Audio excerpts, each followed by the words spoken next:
when it comes to starting a business, there's the general consensus that if I have a great idea, my business is definitely going to succeed.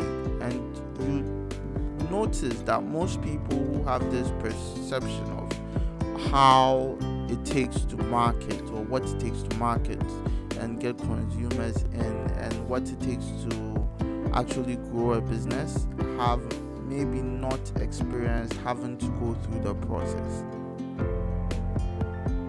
Now, the reality of starting a project or a business, or trying to generate revenue or getting clients, is there are so many factors involved. You may have a great idea, but someone also has a great idea. You may implement your idea, someone could copy your idea. Now, consumers may also not be interested in your idea, and there's the constant changing business climate.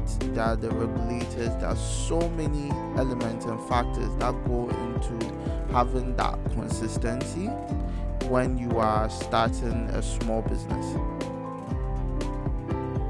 When it comes to marketing your product, it generally deals with the know-how and capability needed for acquiring market intelligence, the creation of new markets for the development of distribution channels, and the provision of consumer services.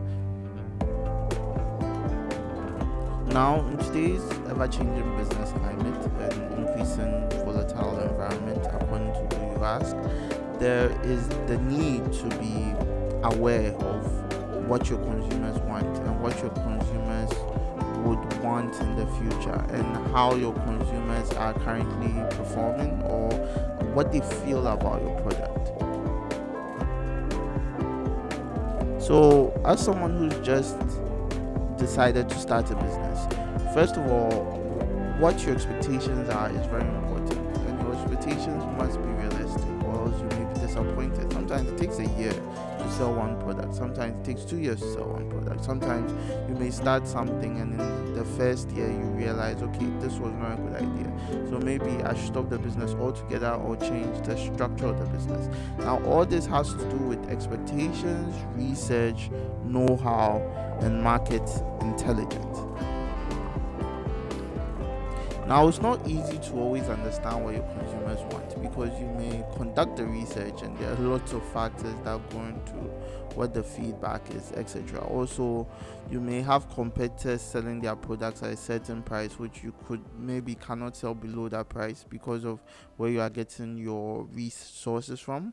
So you may have to look more at being different in terms of maybe coming up with a service or adding value to what you offer if you can't compete on a cost level, for example. So there's a lot of company-wide and consumer-focused planning towards achieving that sustainability as a small business or a startup.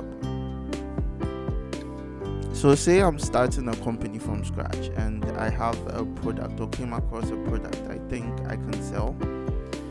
I personally believe the first step is to conduct your market research. Take a look at the competition, take a look at what it will cost you to actually provide that service, take a look at how long you can provide that service without necessarily generating a certain income from consumers, how long you can survive your capital. Obviously, you need to take a look at what the competition is trying to do and what people actually say. And sometimes you may conduct a survey and people may tell you, yes, we'll purchase your product. But when it comes to actually having to make the purchase, something may just pop up. And later on, benefits of hindsight, you may ask yourself, why didn't I see that? But the issue with marketing and selling products to people, they are people. And when it comes to the people dynamic, it's always difficult to predict. Hence, people calling the new business environment volatile, especially because of the now current changes in technology and globalization. So say now I know what product I intend to sell. Now I need to know how I intend to sell the product. In terms of, first of all, differentiation, what value I intend to add to the product to make me competitive or to make the whole project sustainable. Obviously, you need to look at the cost factor, and you also need to look at interest rates involved, and should things go wrong, what the contingencies are. Now, this is a traditional safe approach compared to the gun ho I want to make $1 million, $2 million in 2 months approach, but we are looking at taking a more traditional, realistic, safe approach, if there is such a thing. So, hence this line of thought process. So, when conducting your research, there's a need to know what group to target, or to also create leeway for identifying whether there's a target group that hasn't been identified. And yes, that may be a bit difficult, but we need to find a way to do it. So, yeah, that's another point there.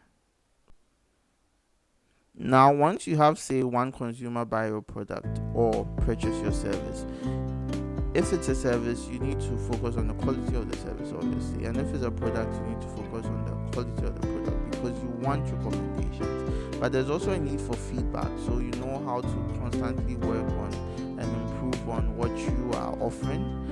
Now, if you are to take a differentiation and cost approach where you're adding value and trying to be competitive price wise, that's a strategy that often works for small businesses, because as a consumer, if the product has quality and it has added value and it is relatively cheaper or almost the same price as something else you are purchasing that has maybe less value, the consumer is likely to come back.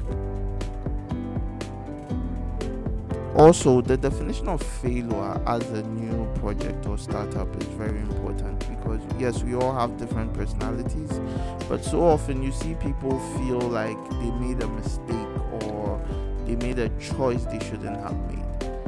You made a choice to go into this knowing full well is one of the riskiest choices you could make. Most new projects, most new startups fail, and now most organizations that are where they are and have been there for 50, hundreds of years, maybe decades, are as a result of maybe the historical background they have, or their capacity or ability to market or to garner a wider range because of their financial capacity. So just understand what you are getting yourself into, which is startup or a new project, which is risky. So do not beat yourself up if something doesn't go right. Just stand up and